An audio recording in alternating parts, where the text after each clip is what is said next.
We work very much in partnership with the County Council, with the National Trust, with a whole range of other organisations, but our specific role is to conserve and protect what's special about Pembrokeshire, what makes it a national park, and then to promote the enjoyment and understanding of those special qualities for both for visitors and for local people.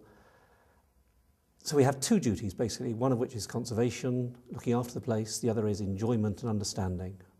We look after the coast path, 186 miles of national trail, the only coastal national trail in Wales, and that is done with funding from Countryside Council of Wales, and we think of that as the biggest tourism attraction in Pembrokeshire. We have perhaps 900,000 user days, but it's very much not about walking, it's about access to the coast, it's about access for bird watching, it's about access for lots of other activities, artists, that sort of thing.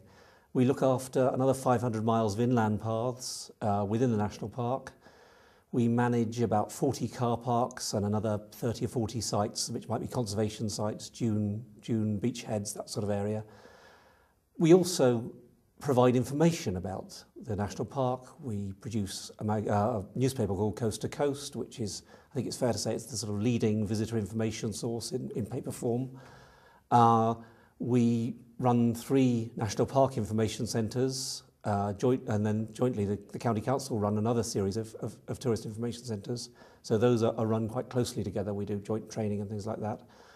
And we run 2 or 3 now really, tourism attractions, one at Carew Castle, one at Castell Henllys, and one at Oriela Park in our information centre in St David's, which is a new partnership with the National Museum Wales to provide a landscape gallery. So we provide information, we provide facilities, and we also are involved with the management of recreation because we want people to enjoy this wonderful landscape without having a significant detrimental impact on either the landscape itself or on other people's enjoyment of it.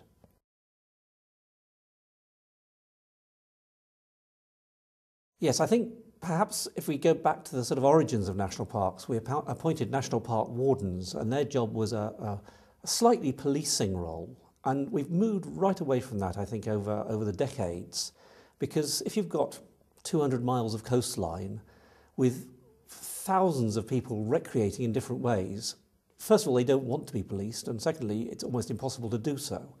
What we really need is for people to take a responsible attitude themselves and to realise why it is important that they look after the landscape while they're doing whatever it is they're doing. So, for example, we work with all of the outdoor activity centres. We set up an organisation which is now run by Pembrokeshire Coastal Forum called the Pembrokeshire Outdoor Charter Group.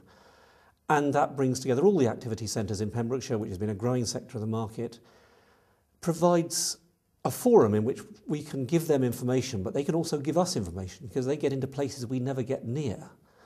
And we work with them to make sure that, first of all, their activities don't harm what it is they're bringing the visitor to enjoy. Secondly, that we give them the information so that they have a much greater amount of conservation and wildlife and geological information. They then pass that on to their clients, and that's great because they're in effect doing our job for us. If one of our jobs is to provide understanding, then they can do that. They can reach far more people than we can. Then finally, that particular organisation, the Pembrokeshire Outdoor Charter, has moved into an area where we're trying to work with them to make sure that their businesses are more sustainable in the big picture. So it's not just about sustainability of not disturbing the chuff nests, it's more about the carbon footprint of the organisation and the company. And that's a really exciting change we've seen in the last few years, where some of those companies are the leading operators in Pembrokeshire that we're using as beacons for other people to follow.